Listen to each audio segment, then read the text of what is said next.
फ़ी किताबिहिल अज़ीम। अऊज़ु बिल्लाहि मिनश शैतानिर रजीम। बिस्मिल्लाहिर रहमानिर रहीम।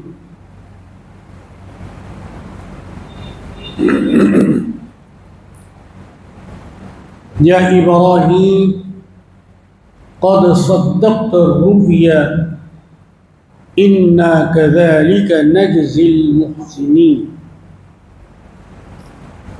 क़ाल सुब्हानहु व तआला जल्ल जलालुहु व अम्मा नवालुहु व अज़्ज़ इस्मुहु फ़ी शअनि हबीबिहिल मुस्तफ़ा व रसूलिहिल मुर्तज़ा सल्लल्लाहु अलैहि वसल्लम। इन्नल्लाह व मलाइकतहु युसल्लूना अलन नबी या अय्युहल्लज़ीना आमनू सल्लू अलैहि व सल्लिमू तस्लीमा। अल्लाहुम्मा सल्लि व सल्लिम व ज़िद बारिक अला मुहम्मद तिब्बिल क़ुलूबि व दवाइहा व आफ़ियतिल अब्दानि व शिफ़ाइहा व नूरिल अबसारि व ज़ियाइहा व आलिहि व सहबिहि सल्लम तस्लीमन कसीरन कसीरा। बिफ़ज़्लि सुब्हान रब्बिका रब्बिल इज़्ज़ति अम्मा यसिफ़ून व सलामुन अलल अंबियाइ वल मुरसलीन रब्बिना व रब्बिल आलमीन।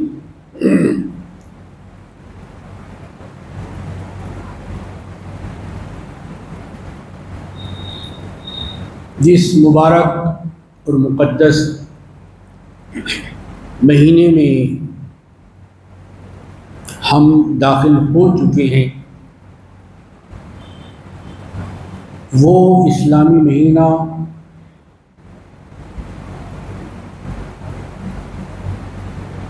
ज़ुल्हिज्जा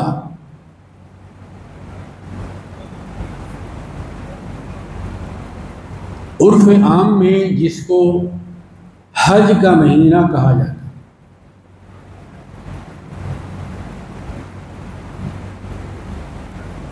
और ये महीना इस्लामी तक़वीम यानी कैलेंडर का आखिरी महीना है।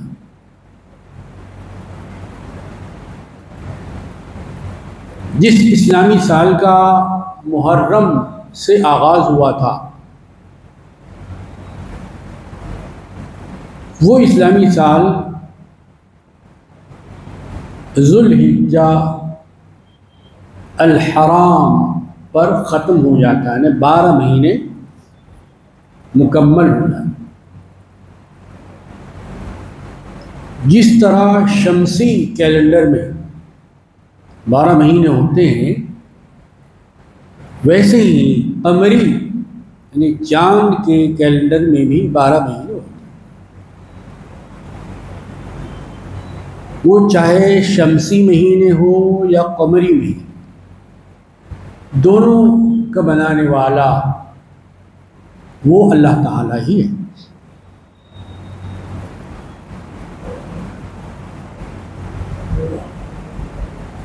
फ़र्क ये है कि जब आप रात में, दिन में नहीं बल्कि रात में, जब आप किसी इस्लामी महीने का पहला चाँद देखते हैं उस पहले चाँद का नाम कमर नहीं होता। हालांकि कमरी महीना बोल रहे हैं यानी चाँद का महीना, लेकिन चाँद की जो पहली शक्ल है उसका नाम भी अलग है। उसको कमर नहीं कहते बल्कि पहली वो चाँद निकलता है तो उसको कहते हैं हिलाल।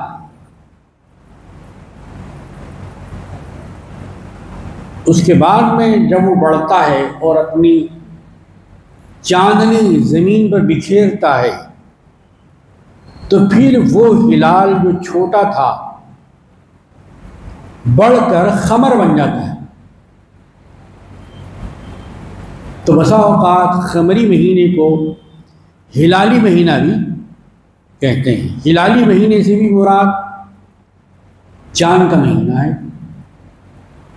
खमरी महीना अगर आप कहेंगे तो वो भी चांद का ही महीना। ये 12 महीनों का जिक्र नाम नहीं कह रहा हूं, 12 महीनों का तज़किरा कुरान शरीफ के अंदर मौजूद है। अगर हम तिलावत करें, क़िराअत करें और फिर उसके साथ साथ समाअत भी करें, यानी सुने, यानी हमारी ज़बान भी काम में लगी रहे, हमारे कान भी तवज्जो देते रहें। यानी ज़बान अगर है तो आप उससे कुछ काम करें, गूंगे बन के न रहें। ज़बान बनाने का भी एक मकसद है। वैसे ही अल्लाह ने कान बनाया तो उसका भी एक मकसद है। ज़बान से पढ़े, क्या पढ़े? सबसे पहले अगर आप मुसलमान हैं, आपका ये दावा है कि मैं मुसलमान हूँ, तो बग़ैर दलील के दावा साबित नहीं हो, चाहे आम जिंदगी में हो चाहे अदालत के अंदर। खाली दावे से काम चलने वाला नहीं है। दावे के साथ आपको दलील भी देना पड़ेगी। दावा जितना मजबूत होगा, दलील भी उतनी मजबूत ही आपको देनी पड़ेगी। उसके साथ ही आपकी बात तस्लीम की जाएगी, मानी जाएगी। आप कह रहे हैं मुसलमान हूं, तो क्या सबूत है आपका? उसका सबूत ये है कि आप तो जब भी अल्लाह ताला वक्त देता है उसमें से आप निकालते हैं, पाक होते हैं, साफ होते हैं, आपका लिबास भी पाक होता है, आपके बैठने की जगह भी पाक होती है, यानी ज़बान भी पाक, ज़मान भी पाक, जहाँ बैठ रहे हैं वो मकान भी पाक। अब जब इतनी पाकियां हासिल हो गई तो आप पाक कुरान पढ़ सकते हैं। नींद में से उठे और आप कुरान पढ़ना शुरू कर दिए,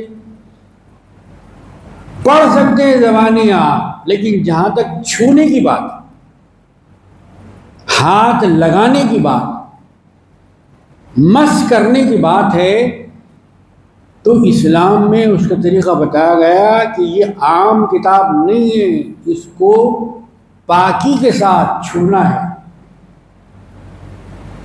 अब वो हमारे भाई तो पेशाब करने के बाद वैसे ही उड़ जाते हैं, तारत वगैरह का एहतमाम नहीं करते। वो सोचे कि वो कुरान की कितनी बड़ी नेमत और बरकत से महरूम हो रहे हैं, क्या वो कुरान को छूने का तस्वुर कर सकते हैं? कुरान को पढ़ने का मतलब आपको पाक को साफ रहने की बरकतें मिल रही हैं।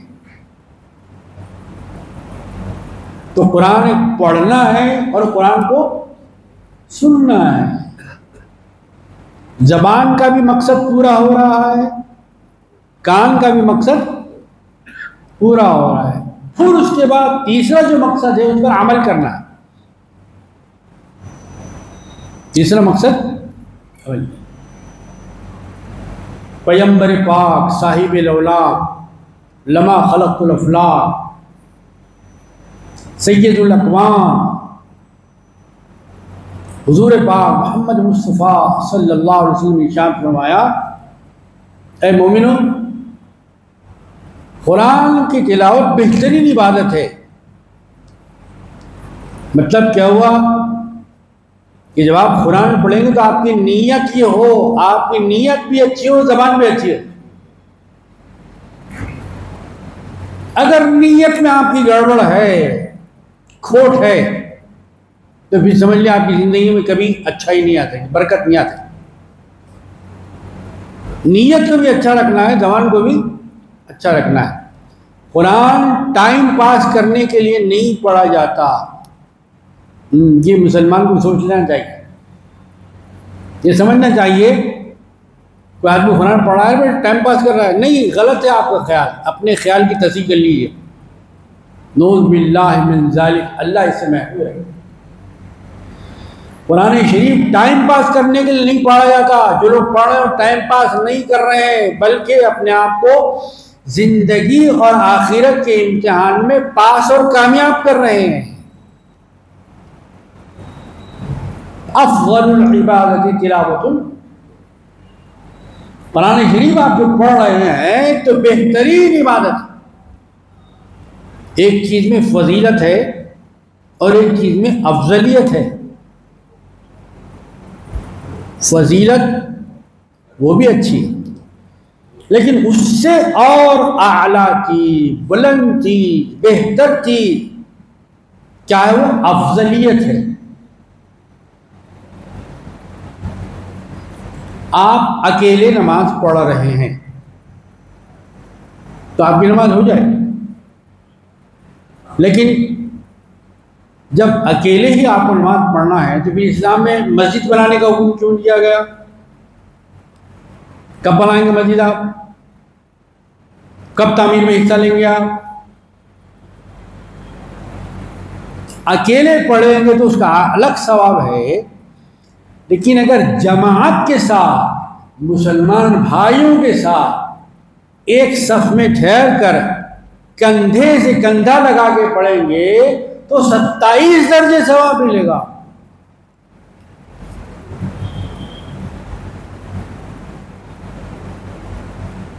वो फजीलत है, ये अफजलियत है। इसमें और इजाफा होता है। कब इजाफा होता है साहब? और इजाफा होता है। एक नमाज पढ़ रहे हैं आप तन्हा, उसमें भी सवाब। जमात के साथ मस्जिद में पढ़ रहे हैं तो मस्जिद में एक एक कदम आने पर आपको जो सवाब मिल रहा है वो घर में बैठे मिलेगा? नहीं मिलेगा। इस्लाम के निज़ाम इबादत को समझिए। इस्लाम में इबादतें क्यों रखी हैं? क्या मकसद है इसका? क्यों चलना है पैदल आपको? क्यों जामे मस्जिद पैदल आना है? क्यों ईदगाह को एक रास्ते से जाना है, दूसरे रास्ते से जाना है? खामोश नहीं जाना है, बातें करते हुए नहीं जाना है, फोन देखते हुए नहीं जाना है। हाँ, इस्लाम का निज़ाम इबादत समझा। आप चल भी रहे हैं तो आप इबादत कर रहे हैं, अल्लाह का जिक्र करते हुए चलिए, खाली मत चलिए, बेकार की बात मत। आपकी ज़बान की इबादत की है, आपके कदमों की इबादत किया, आपकी ज़बान से निकलने वाले लफ्ज़ों की भी इबादत की जा रही है। अल्लाहु अकबर, अल्लाहु अकबर, ला इलाहा इल्लल्लाह, अल्लाहु अकबर, अल्लाहु अकबर वलिल्लाहिल हम्द। रमजान की ईद में भी पढ़ना है आपको, बकरीद में भी पढ़ना है। ये सबक आपको, हमको, सबको याद दिलाया जा रहा है। ईदगाह को जाइए, खामोश मत जाइए। रमजान में आहिस्ता आहिस्ता पढ़िए, बकरीद में जोर से पढ़िए। ये जाने का उसूल है, तरीका है, अदब है। बड़े बुजुर्गों का पहले भी कहना था, अभी भी कहना है, अदब ही से इंसान इंसान है। अदब जो न सीखे वो हैवान है। इंसान और हैवान में फर्क करने वाली जो चीज है वो अदब। जानवरों को कहीं भी चारा डालिए, उनको न सड़क मालूम, न घर मालूम, न कोई मकाम उनको मालूम, लेकिन इंसान खाता है, अदब से खाता है। जहां खाना है वहीं पे खाता है। जानवर मुंह से खाता है, लेकिन इंसान हाथ से खाता है। जानवर ग़िज़ा की तरफ अपना मुंह ले जाता है, लेकिन इंसान के मुंह की तरफ ग़िज़ा आती है। इंसान के जानवर के खाने का फर्क समझ लिया। शुक्रगुजार रहिए अल्लाह ताला के। जानवर को रिस्क की तरफ झुका दिया और रिस्क आपके मुंह की तरफ उठ के आ रहा है। क्या अल्लाह की शान करीमी। तो अफ़ज़लुल इबादती क़िराअतुल कुरान, कुरान मजीद की तिलावत इबादत है, इबादत। ये वक्त गुजारी का मशगला नहीं है, टाइम पास नहीं है। जिन जहनों में ख्याल है उन जहनों को साफ कर लेना चाहिए, अपने आप को पाक कर लेना चाहिए। नापाक जहनों को पाक बनाने का तरीका है तिलावत कुरान। सरकार दो आलम सल्लल्लाहु अलैहि वसल्लम को कुरान की तिलावत बड़ी महबूब थी। तो रमजान में तरीका ये था कि हुजूर पढ़ते थे और जिब्रील अमीन सुनते थे, और कभी जिब्रील अमीन पढ़ते थे, सरकार सुनते थे। तो क़िराअत भी अफजल है, समात कुरान भी अफजल है। अकेले आप नमाज पढ़े इसमें भी सवाब है, जमात के साथ मस्जिद में, जामे मस्जिद में, महल्ले की मस्जिद में आप पढ़ रहे, 27 दर्जे सवाब है। और इस सवाब में अगर आप ज्यादती चाहते हैं कि और ज्यादा मुझे सवाब मिले, अब कैसा मिलेगा साहब, सोचिए जरा। क्या मैं इतर लगा के पढ़ूँ तो सवाब मिला ज्यादा, शेरवानी पहन के नमाज पढ़ा तो ज्यादा सवाब मिलता, जुब्बा पहन के पहन तो क्या मिलता। बोले जब आप जुमा की नमाज हो या 5 वक्तों की नमाज है, अगर शमले के साथ पढ़ रहे हैं तो एक नमाज को 70 नमाजों का सवाब। अल्लाह, 70 दर्जे, 70 गुना, 70 मरतबे ज्यादा सवाब मिल रहा है। नमाज एक ही है, नमाज पढ़ने वालों की किस्में अलग अलग है। अकेला पढ़ रहा है, अकेले पढ़ने के हिसाब से सवाब मिल रहा है, जमात के साथ मिल रहा है, मुसलमान भाइयों के साथ है तो जमात का कितना फायदा है।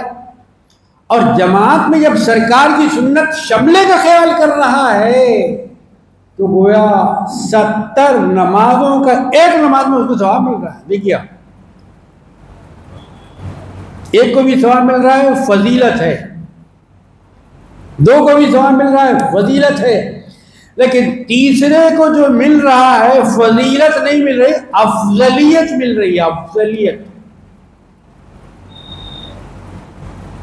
अब जब एक आम उम्मती नमाज पढ़ रहा है तो उसका ये आलम है, जिस पैगंबर ने अपने हाथों से अल्लाह का घर बनाया। लोगों याद करो उस वक्त जबकि हज़रत इब्राहीम अलैहिस्सलाम अपने बेटे को लेकर हमारा घर बना रहे थे, दीवारों को बुलंद कर रहे थे, अपने हाथों से अल्लाह के घर की तामीर करना ये कोई मायूब बात नहीं बल्कि इज्जत की बात है। पैगंबरों ने अल्लाह का घर तामीर किया, दुनिया के बुतगज़ों ने पहला वो घर खुदा का, हम पासबा हैं उसके, वो पासबा हमारा। जिन हाथों को अल्लाह ताला मुबारक बनाना चाहता है, काबिल इज्जत बनाना चाहता है, वही घर अल्लाह के घर की तामीर में लगते हैं, हर एक के घर नहीं लगते। ऐसे ही जिसका पैसा अल्लाह चाहता है उसका पैसा मस्जिद की तामीर में लगता है, हर एक का पैसा नहीं लगता। करोड़पति होते हैं बहुत से लोग, लखपति होते हैं, लेकिन उनका पैसा मस्जिदों को नहीं लगता। अल्लाह जिसका चाहता है उन्हीं का लगता है। ये बहुत बड़ी नेमत है। जब हजरत इब्राहीम अलैहिस्सलाम काबतुल्लाह की दीवारों को बुलंद कर रहे थे, उसकी बुनियादों को मजबूत कर रहे थे, लोगों याद करो वक्त क्या वक्त हुआ। पैगंबर, अब एक साहब को एक सीट मिल गई, दर्जा मिल गया, तो मैं ही बिल्डिंग बनाऊं, मैं मजदूर हूं क्या, मैं मिस्त्री हूं। ये कुरान मजीद में पैगंबर और उनके साहबजादे हजरत इस्माइल सलाम दोनों मिलके, मतलब क्या हुआ, अगर वालिदैन कोई काम कर रहे हैं तो बेटों को भागना नहीं चाहिए, अपने बाप की मदद करना चाहिए। पत्थर उठा के देते थे इस्माइल अलैहिस्सलाम,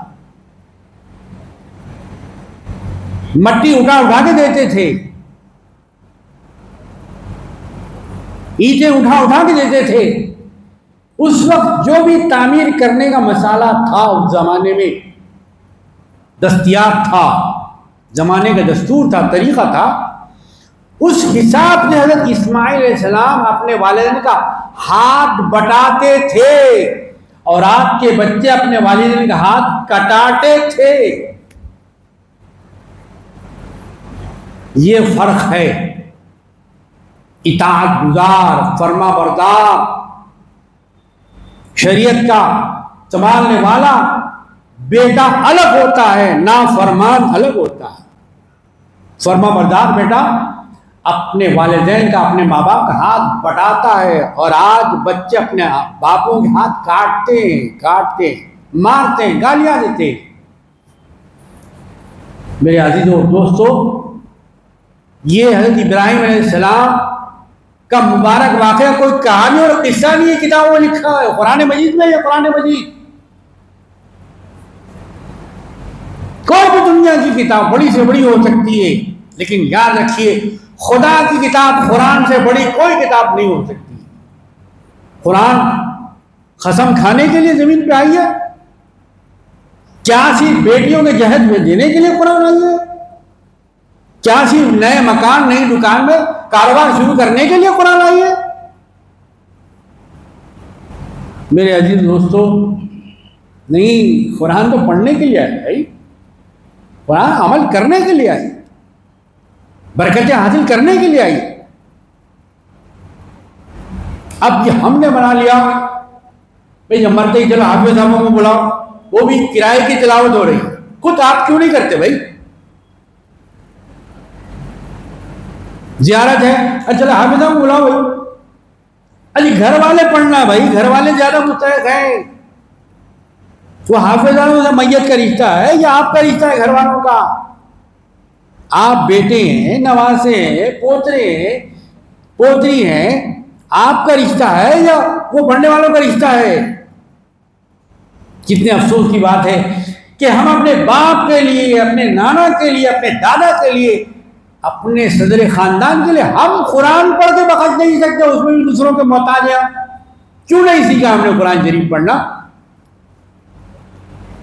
क्यों शौक नहीं हुआ हमको कुरान शरीफ पढ़ने का? क्यों महरूम रहे हम? क्यों गफलत की हमने? क्यों सुस्ती की हमने? क्या कुरान सिर्फ हाफिजों के लिए उतरा है, आलिमों के लिए उतरा है, खतीबों के लिए उतरा है? दूसरा हाथ लगाना गुनाह है, ऐसा कहीं है क्या? नहीं है साहब। जनाजे की इमामत भी करना पहले बेटा हक रखता है। बेटा नहीं हो तो बेटे का बेटा, पोतरा भी नहीं है तो नवासा पढ़ाना है। इमाम साहब पढ़ाना बोल के कहीं भी नहीं, खतीब साहब पढ़ाना बोल के कहीं भी नहीं। तो खुली बात है, तो कोई नया मसला नहीं है, पुराना मसला। हाँ, अगर कहीं इस्लामी हुकूमत है तो सबसे पहले बादशाह पढ़ाना, फिर बादशाह जिसको हुक्म दिया। नमाज जनाजा में कभी गौर करे आप? कितने जनाजों में गए होंगे, कभी गौर करें? निकलते ही भागने का रास्ता। अब तो खबरस्तान को भी नहीं जाने लोग, इतने मसरूफ हो गए। मेरे अजीजों दोस्तों, करुणा से पहले करुणा का मंदिर है, क़यामत से पहले क़यामत। आपको भी तो कोई दफन करने आएंगे ना। अगर सब वैसे ही छोड़ के चले बगैर दुआ के, बगैर नमाज के, तो क्या अलग होगा आपका? मेरे अजीजों दोस्तों, गौर करना है, गौर। ये महीने आते हैं, हमको कुछ सिखाने के लिए आते, कुछ पढ़ाने के लिए आते, कुछ सबक देने के लिए आते हैं। हज़रत इब्राहिम अलैहिस्सलाम अल्लाह घर तामीर कर रहे हैं, मक्के शरीफ में है। मक्के शरीफ क्या है? बहुत मुक़द्दस है, पत्थर की इमारत है जिसमें एक खास पत्थर लगा हुआ है। वो दुनिया का नहीं है, वो दुनिया का पत्थर, जन्नत से लाया हुआ पत्थर, जिसका नाम हजरे अस्वद। काबे शरीफ क्या है? उसके ऊपर काला गिलाफ पड़े हुए रहता है। आप अपने घर को भी काला गिलाफ डाल लीजिए, बड़ा सीखे, तो क्या उसको काबतुल्लाह बोलते? नहीं बोलते, ना डालते हैं ना बोलते। ये सब खुसूसियतें हैं।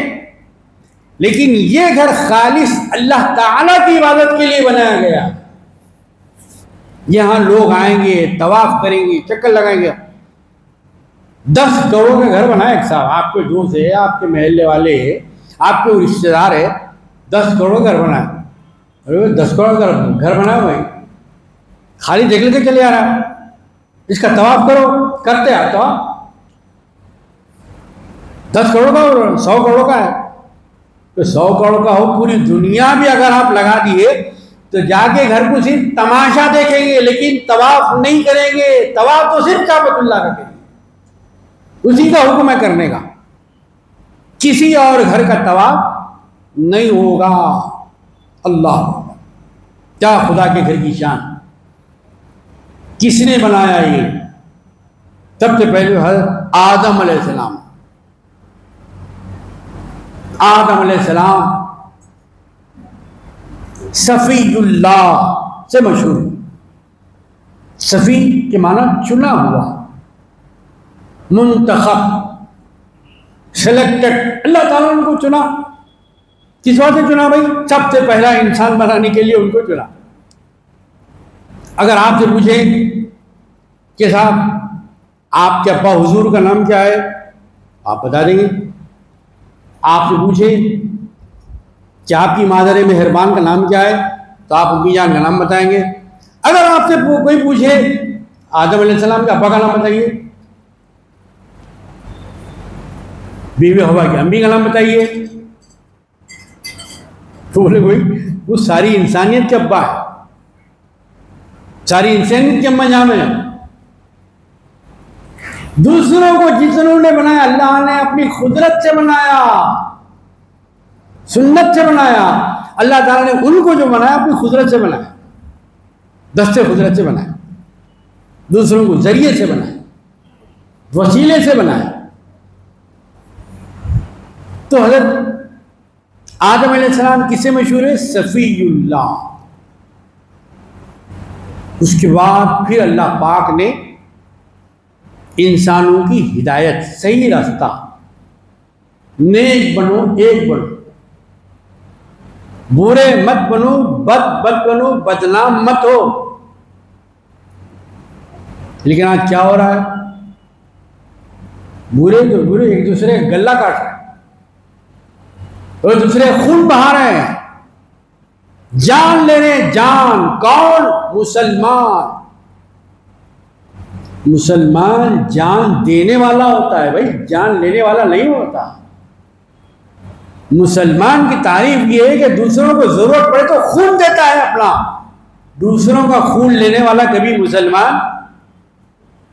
मुसलमान को गाली देना गुनाह है, गुनाह। ये हुजूर का इरशाद है, हुजूर का इरशाद, जिस हुजूर पर आप ईमान रखते हैं, आखिरी नबी तस्लीम करते हैं आप, क्या सिर्फ जबान तक रह गया आपका ईमान? हल्लक की परजीब तक रह गया आपका ईमान? 32 दांतों में रह गया आपका ईमान? हलक से नहीं उतरा ईमान आपका? मुसलमान को गाली देना बहुत बुरी बात इसलिए। अब जिन लोगों का मशगला ही सुबह से गालियां देना और शाम में बिस्तर तक जाना गालियां देना, वो क्या कर रहे हैं सोच ले। उनका नाम है अमाल फरिश्ते क्या लिख रहे हैं। हर भी मुसलमान भी है, बड़ा अजीब गरीब मुसलमान है भाई, अपने आप मुसलमान भी कहता है। ऐसे ही लोगों के लिए उस्तादों ने मोटी जबान में कहा कि मुसलमान नहीं है बल्कि मुसलमान है, ये मुसल को मानने वाला है। मेरे अजीजों और दोस्तों, लफ्जों की भी अपनी दुनिया है, लफ्जों की भी एक हकीकत है, उसकी हकीकत को मत भूलिए। हिदायत के लिए, सीधे रास्ते पर चलाने के लिए अल्लाह ताला ने हज़रत आदम अलैहिस्सलाम के बाद किसको या हज़रत नूह अलैहिस्सलाम को। आदम सफ़ीउल्लाह कहलाए, तो नूह अलैहिस्सलाम क्या कहलाए? कहा कि नूह नजीयुल्लाह, दाऊद अलैहिस्सलाम को भेजा अल्लाह पाक ने, नाम तो आपका दाऊद है, आपका लक़ब क्या है? का दाऊद खलीफतुल्लाह है। मूसा अलैहिस्सलाम को भेजा अल्लाह ने, कहा ये तो नाम है, लक़ब क्या है? कहा मूसा कलीमुल्लाह है। ईसा अलैहिस्सलाम को भेजा अल्लाह ताला ने, कहा ईसा तो नाम है, लक़ब क्या है? कहा रूहुल्लाह है। जब सरकार दो आलम सल्लल्लाहु अलैहि वसल्लम को भेजा तो कहा क्या नाम है? मुहम्मदुर रसूलुल्लाह। कहा ये तो नाम है, लक़ब क्या है? कहा हबीबुल्लाह। और इब्राहीम अलैहिस्सलाम को भेजा, कहा ये तो नाम है, लक़ब क्या है? कहा इब्राहीम खलीलुल्लाह। तो वो है हज़रत इब्राहीम अलैहिस्सलाम। कहीं जाकर यही इब्राहीम अलैहिस्सलाम अब्राहम बन गए, अब्राहम। कहीं जाकर इब्राहीम बन गए और कहीं जाकर ब्रह्मा बन गए। कहा जाता है, किताबों में लिखा हुआ है, ये मैं नहीं कह रहा।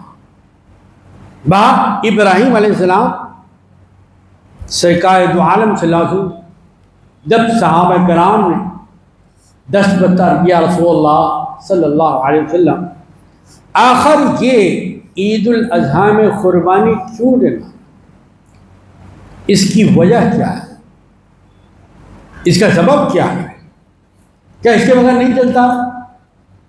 सरकार दो आलम सल्लल्लाहु अलैहि वसल्लम ने सहाबा किराम को तालीम फरमाया।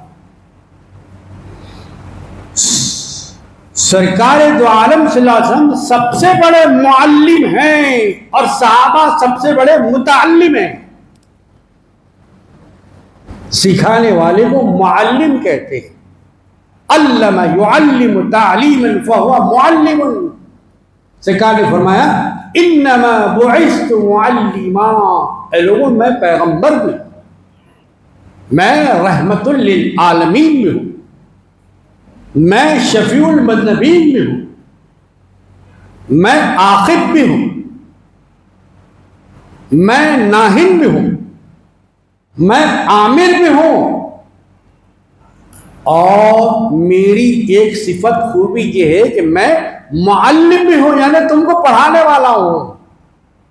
मतलब क्या हुआ, हुजूर इस दुनिया में पढ़ाने के लिए तशरीफ लाए, पढ़ने के लिए तशरीफ नहीं लाए।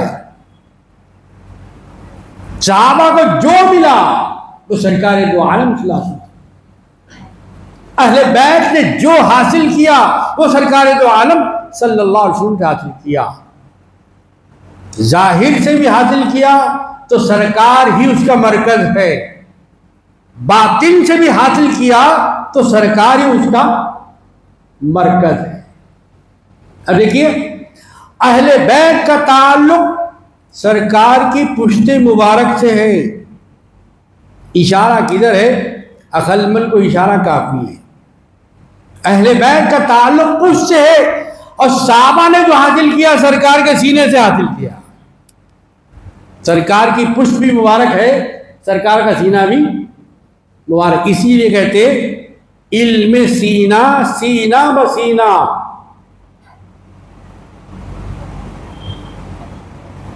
सीना बसीना, सीने से आया, वो राज होता है, वो रम्ज होता है, जिसको बताना होता है उसी को बताया जाता है, हर एक को बताया नहीं जा सकता। एक बहुत बड़े मुर्शिदे मोहतरम, इनके एक बहुत करीबी मुरीद थे, शागिर्द थे। बहुत दिनों से उनकी तमन्ना और आरजू थी कि हजरत वाला मुर्शिदे मोहतरम मुझे अपनी खास नेमत अता फरमाएं। उनके सामने कई लोग आके चले गए, नेमत मिल गई उनको। देखिए, जो कपड़ा पाक और साफ है उसे धोने की जरूरत नहीं पड़ती, जो रंग चढ़ा चढ़ जाता। जो कपड़ा मैला है उसे धोने की जरूरत पड़ती है, धोने के बाद जब साफ होगा तब उसके ऊपर रंग चढ़ेगा। तो रंग चढ़ाने से पहले धोना पड़ता है। रियाजतें, चिल्ले, वजीफे, औरात, अरबईन, तहज्जुद, नफिल, इशराक, चार, ये सब रंग चढ़ाने के वसीले और हीले हैं। जब पाक और साफ हो जाएंगे आप, तो फिर आप पर रंग चढ़ा दिया जाएगा। तो हजरत वाला सबको नवाज रहे हो, मुझको ही महरूम कर रहे हैं, मुझे क्यों आखिर नेमत नहीं मिलती? मियाँ ऐसी बात है कि नेमत हर कोई संभाल नहीं सकता। इसके लिए काबिल बर्दाश्त कैफियत अपने अंदर पैदा करनी पड़ती है। खिलाफत कोई गोली नहीं है जो मेडिकल शॉप पे मिल जाए, आप खाते ही आप खलीफा बन जाए। नहीं, मेहनत करना पड़ता, कसब करना जी।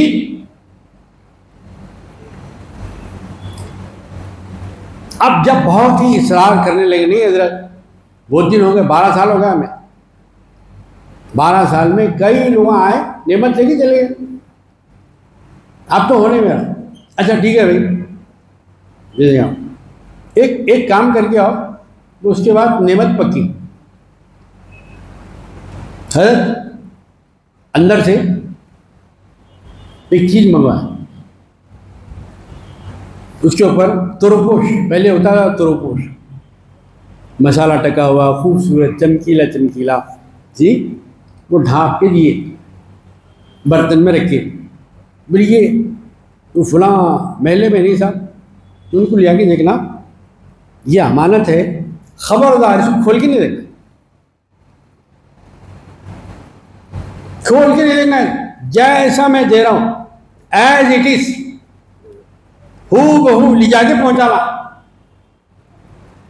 अगर ये अमल कर दिए समझ लिए आपकी खिलाफत नेमत पक्की, अब कोई दूसरा नहीं ले सकता। क्या काम है, कोई काम है हम तो आसानी से कर लेंगे, जिस काम को आसान समझ रहे थे वही काम बहुत बड़ा मुश्किल। बर्तन ले लिए, बाहर निकले। अब युवस्विसु फी सुदूरिन नास मिनल जिन्नति वन्नास, एक तफसीर का नुक्ता, तफसीर भी नहीं, मिनल जिन्नति वन्नास कितने मरतबा पढ़े होंगे आप जिंदगी में, याद है? युवस्विसु वसवसा डालता है, मिनल जिन्नति जिनों में से, इंसानों में से। वसवसे डालने वाले खाली जिना नहीं होते, इंसाना भी होते। हाँ, दोनों का जिक्र है कुरान शरीफ में। थोड़ी चलने के बाद क्या ऐसी खास बात होंगी भाई, जो हर इतना ढाप के ढूंढ के कपड़ा उड़ा के दिए, दिल में ख्याल आ, फिर सारे नहीं वादा करके निकले, नहीं देखेंगे बोले, फिर आगे बढ़े, फिर युवा चीज वसवना डालता रहता है, एक मरतबा डाल के खत्म, छोड़ देना नहीं, इसी का नाम वसवसा। हाँ, जो वसवसे को समझ गया, इस्लाम के खानकाही निज़ाम को समझ गया, फिर आगे बढ़े। अरे भाई ये खुद देखे डालते हैं क्या होता, हजरत देखने आ रही क्या, और अनुसार कोई मालूम है क्या, देख लेंगे फौरी डाल देगा। आधे रास्ते में बड़ी कश्मकश, बड़ी जंग चलती रही, आखिर में दिल को हटकर लिया। अब आधे रास्ते के बाद जैसे ही खोले, उसमें से क्या हुआ जनाब, एक चूहा निकल के भाग गया नीचे गिर के। नहीं, ये किस्सा दिल लगी के लिए, सबक समझे तो आदमी के लिए। अब जो चीज पहुंचानी थी वो तो भाग गई, अब क्या पहुंचाएंगे, खाली बर्तन ले आके देंगे क्या? अब वापिस आए तो चेहरा खिला हुआ लहंगा लटका हुआ रहेगा। अब तो सूरत हाल खुद बता रही है, सूरत में भी। अब सूरत देखिए, हाल मत पूछिए। अब जब आ गए बिल्कुल वैसी लेके, तो क्या हुआ जनाब, पहुंचा दिया आपने, अब कुछ बोलने के मौके भी नहीं देते हो। अरे क्या हुआ भाई, मैंने आपको एक थी अमानत पहुंचाने के लिए, पहुंचा दिया। नहीं हजरत वो ऐसा हुआ और जो हुआ, और मैंने सिर्फ एक झलक देखने के ख्याल से निकाला तो उसमें से एक चूहा निकल गया और भाग गया। मुझे अफसोस है कि मैं आपकी दी हुई अमानत सही पहुंचा नहीं सका। हजरत ने फरमाया जनाब अली आप तो नेमत का दावा कर रहे थे, नेमत का मुतालबा कर रहे थे, एक मामूली चूहे को नहीं संभाल सके तो खिलाफत क्या संभालेंगे। मेरे अजीज और दोस्तों, खिलाफत कोई खेल नहीं है, बागीचे अतफाल नहीं है, ये बहुत बड़ा वजन होता है। खिला खिला होता है, खिला खिले को मामूली आदमी समझ सकता, बचा सकता। खिले के लिए बहादुर आदमी चाहिए, जंगी आजमूदा चाहिए। मेरे अजीज दोस्तों, बात में बात चली, हज़रत इब्राहीम अलैहिस्सलाम ने काबतुल्लाह तामीर किया। अल्लाह पाक ने फरमाया इब्राहीम घर बन गया, परवरदिगार बन गया। बोले अब पुकारो, अजान दो। मगर किसको पुकारो? बोले सारी दुनिया के इंसानों को पुकारो। इब्राहीम अलैहिस्सलाम ने अर्ज़ किया परवरदिगार मैं तो पुकारूंगा, मेरी आवाज़ मक्के में, उससे और दूर 2 मील 4 मील 5 मील 6 मील 10 मील, एक पैगंबर को 70 आदमियों की ताकत दी जाती है। हदीसों में लिखा, आम आदमी के मुकाबले में इल्मी ताकत, रूहानी ताकत, जिस्मानी ताकत। अब कितनी ताकतें जो जायज़ हो सकती हैं। इब्राहीम अलैहिस्सलाम ने कहा परवरदिगार मैं तो आवाज़ लगाऊंगा, मेरी आवाज़ दुनिया के किनारों तक कैसे पहुंचेगी? अल्लाह पाक ने फरमाया मेरे इब्राहीम आवाज़ देना आपका काम है, पहुंचाना मेरा काम। आवाज़ तो दीजिए। वज़्ज़िन फिन्नास, अज़्ज़िन इसी से है मुअज़्ज़िन, जिसे हम कहते हैं पहले में मोज़न साहब, मोज़म साहब, मोज़म ना मोज़म है ना मोज़न है, बल्कि वो क्या है कुरान की ज़बान में मुअज़्ज़िन, अजान देने वाला, अल्लाह की तौहीद बुलंद करने वाला, रिसालत की गवाही देने वाला, अशहदु अन्ना मुहम्मद रसूलुल्लाह पढ़ने वाला। इसी से है इज़्न, इजाज़त चाहना। इजाज़त है आने के लिए। जब क़यामत में लोग आएंगे तो सबकी गर्दनें जितनी है उतनी रहती, साइज बढ़ता ना घटता, लेकिन बहुत सारे लोग आएंगे उनकी गर्दनें लंबी लंबी होगी, अनसाइज दिखेंगी, सबकी सेहत में उनके अनसाइज दिखेंगी। अरे परवरदिगार ये क्या हुआ, इनके गर्दना कई लंबे हो गए। अरे खाली पीने लिए हुए ये वो हैं जो दुनिया में खुदा का नाम बुलंद करते थे, अल्लाह ने उनकी गर्दन भी बुलंद कर दिया। ये है मुअज़्ज़िन का मकाम, मुअज़्ज़िन का दर्जा, मुअज़्ज़िन का रुतबा कि अल्लाह ताला गर्दनें बुलंद करके बताएगा। तो जब अजान देने वाले का यह मकाम है तो नमाज पढ़ाने वाले का मकाम क्या हो? इमाम का मकाम नहीं मालूम तो वली का मकाम क्या होगा? वली का मकाम नहीं मालूम तो फिर अली का मकाम क्या होगा? रज़ी अल्लाह।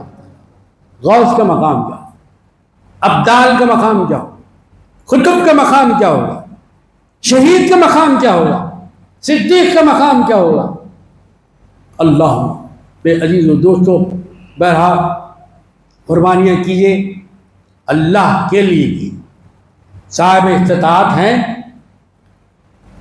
बड़ा जानवर हो या छोटा जानवर, हमारे इस्लाम में अहले सुन्नत व जमात के पास एक बकरा सिर्फ एक आदमी के लिए होता है, पूरे घर के लिए नहीं होता। याद कर लीजिए, नोट कर लीजिए, कापी में फोन में जहाँ भी नोट करते नोट।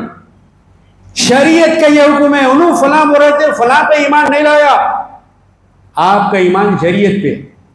छोटा जानवर सिर्फ एक आदमी के लिए, औरत देगी तो एक औरत के लिए, मर्द आदमी दे रहा है साहिब इस्तिताअत तो एक मर्द के लिए, पूरों के लिए नहीं होता। जितने बड़े हैं साहिब इस्तिताअत है, हर एक के लिए अलग अलग छोटा जानवर। बड़ा जानवर है तो उसमें 7 हिस्से करते हो, उसमें भी अपनी तबीयत में दखल नहीं, 11 करके देख लेंगे, अब तक 7 कर रहे थे ना, नहीं चलता है। मैंने 3 करके देख लेंगे, 5 करके नहीं चलता है। ये शरीयत के मुकर्रर करदा हैं। और एक साहब बोले अरे हर साल तो दे रहे हैं भाई, ये गरीब बच्ची की शादी में दे देंगे 15,000। खबरदार, ये भी शैतानी वसवसा है, इसमें भी नहीं आना। जब तक कुर्बानी नहीं देंगे, कुर्बानी ड्यू है, ड्यू, उधार है, उधार, कर्जा है। इसके मुतालिक अल्लाह ताला क़ियामत में पूछने वाले हैं। गरीबों को देने का फंड अलग है, हज का फंड अलग है, ज़कात का फंड अलग है, कुर्बानी का फंड अलग है। अरे मस्जिद बन रही है भाई, मस्जिद में भी दिए तो सवाब है ना। धोखा है, धोखा, खबरदार, धोखे मत आइए। मस्जिद का फंड अलग है, मस्जिद का सवाब अलग है। कुर्बानी के दिन, ईद के दिन कुर्बानी ही देना सबसे बड़ा काम है। सरकार ने फरमाया जो अपनी इस्तिताअत रखने के बावजूद कुर्बानी नहीं देता, गफलत करता है, खबरदार वो हमारी ईदगाह को आने की जरूरत ही नहीं होती। अल्लाह, ये सरकार का लहजा। क्या फरमाया सरकार ने? जो कुर्बानी दे सकता है नहीं दिया, ईदगाह को भी आने की जरूरत नहीं है उसकी, नहीं आना, घर में रहे अपने। अल्लाह, ये वईद है, वईद, अजाब की एक शक्ल है। अल्लाह ने इस्तिताअत दी, कुर्बानी कीजिए। और बोले मैं दिया तो मैं खा लेना पूरा गोश्त, नहीं। बोले आप जंगल में नहीं है, आप आबादी में रहे, आपका खानदान, आपके रिश्तेदार हैं, क्या करूं मैं भी?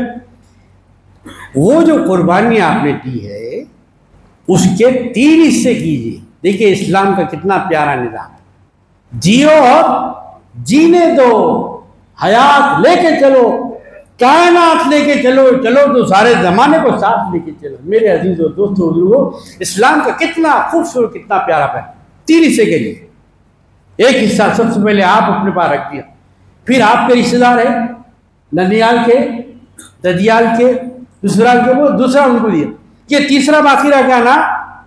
ये पहला दूसरा तो अमीरों का हुआ, तीसरा हिस्सा गरीबों का है। अल्लाह, कितनी प्यारी बात है इस्लाम की।